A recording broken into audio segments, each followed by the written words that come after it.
Well, thank you. I'm really thrilled to be here because I'm at a stage in my life. I'm 70 years old, and I'm at a stage in my life which I sort of described as the transition between the second phase and the third phase, in which my goal is to pass along whatever I've learned that has been helpful to other people. I think life basically operates in three phases. The first phase is you're dependent on others and you're learning. Second phase, you're working and others become dependent on you, trying to be successful.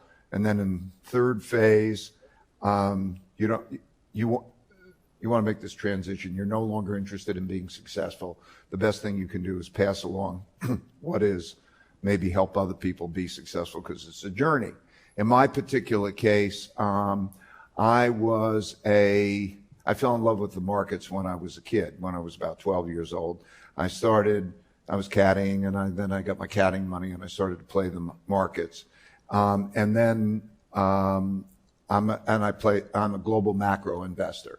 So I have to bet on economics as it becomes manifested in prices in the markets. So that's what I do. That's my game, and I love it.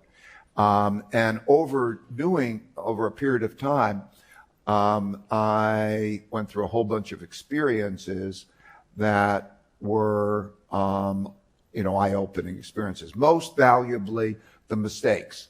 One of the great things about the markets is it's not easy to beat the markets. And there's a consensus out there that's captured in the markets. And so it makes understanding of economics very practical, because I get a scorecard.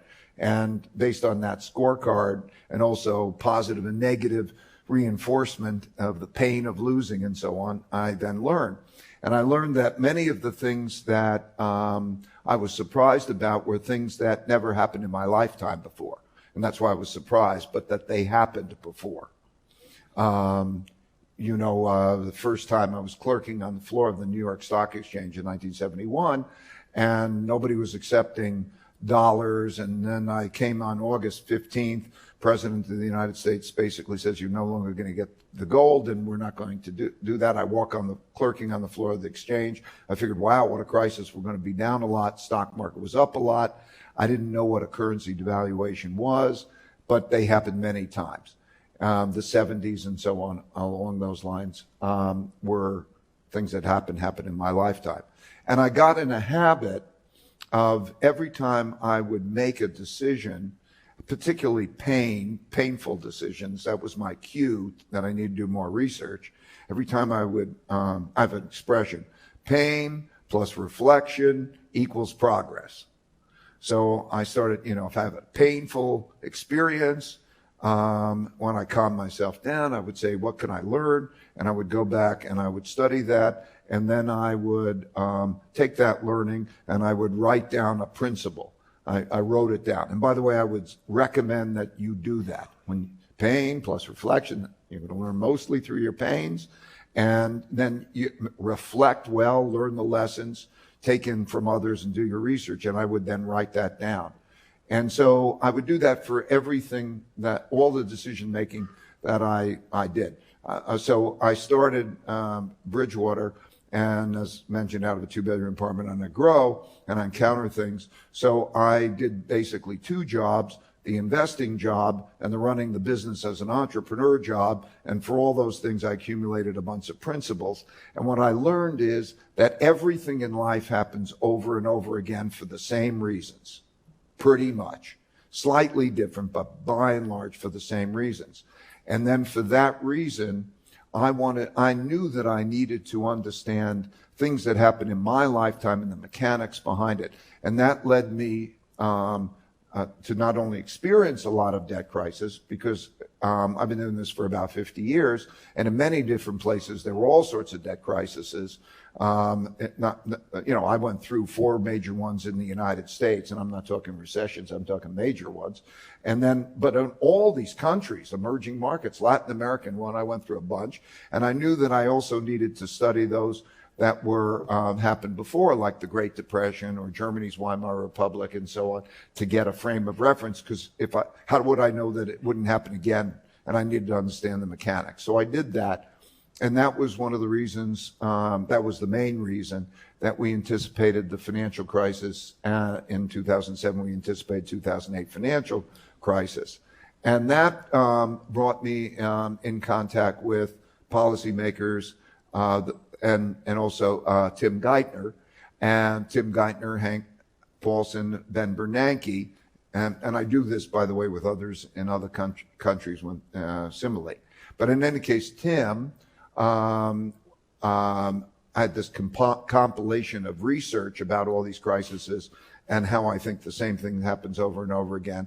And then Tim, coming in the financial crisis, and Hank Paulson and Ben Bernanke asked me to make a book about it so that it would be captured 2008 financial crisis. That's the book that you're given. And again, it's just that the same thing happens over and over again. So the way that when I don't know about something, the way I do it is I study all the times that thing happened. Let's say, for example, populism. I wasn't used to populism being a big thing in developed worlds. So then I found all the cases of populism, and I wanted to read them all and then come up with a notion of what is an archetypical case. What does the typical one look like? And then by knowing what the typical one looks like, I get that clear in my mind. The same way a doctor who gets to see a lot of different cases starts to figure, okay, well, here's how a typical one happens. And then from there, then you start to study the differences of why is this one different from that one, and then you have a frame of reference. So that's what I did, and that's what I do with everything that I'm studying.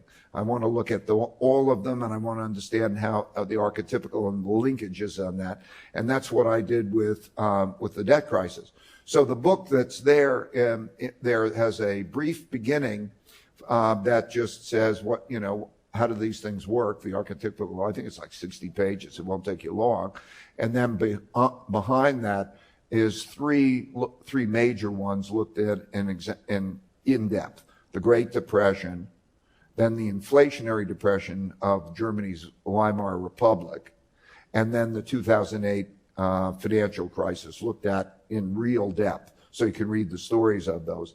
And then behind that is a brief review of all those that happened in the last 100 years, which is there have been 48 cases.